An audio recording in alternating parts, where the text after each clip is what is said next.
ఒక చిన్న పిల్లాడు స్కూల్ నుంచి వస్తూ నాయుడు గారి పొలంలోంచి కొన్ని గోంగూర కట్లు కోసుకుని ఇంటికి తీసుకుని వెళ్ళాడు. అమ్మా నాకు గోంగూర పచ్చడి ఇష్టం, గోంగూర కట్టలు తెచ్చాను, చేసి పెట్టవా అని అడిగాడు. ఈ గోంగూర ఎక్కడిది బాబు అని అడిగింది అమ్మ.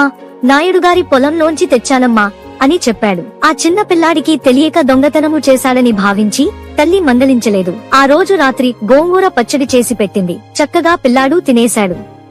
కొద్ది రోజుల తరువాత ఇంటికి వస్తూ మామిడికాయలు కోసుకుని వచ్చి మామిడికాయ పప్పు చేసి పెట్టమన్నాడు. అమ్మ మళ్లీ చిన్న పిల్లాడి అల్లరేకదా అనుకుని పప్పు చేసి పెట్టింది. పిల్లాడు తృప్తిగా తిన్నాడు.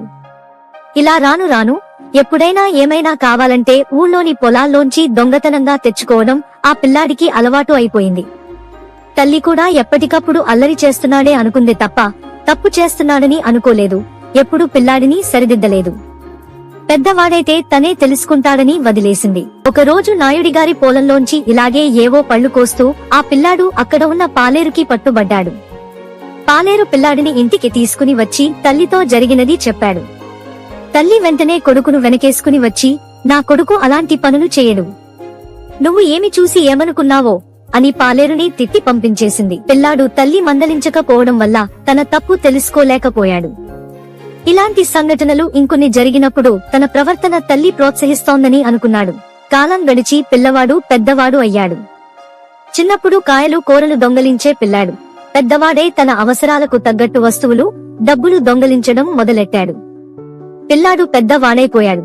ఇప్పుడు నేను చెప్తే మట్టుకు వింటాడా అని అప్పుడు తల్లి ఏమీ అనలేదు. ఒకరోజు పోలీసులు వచ్చి దొంగకు సంకెళ్లు వేసి దొంగలించిన సామాను జప్తు చేసుకున్నారు.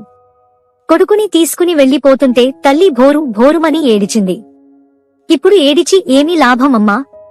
నాయుడు గారి పొలంలో గోంగూర తెచ్చిన నాడే తప్పని మందలించి ఉంటే నేను ఈ స్థితికి వచ్చేవాడిని కాదు కదా అని కొడుకు జైలుకి వెళ్లాడు.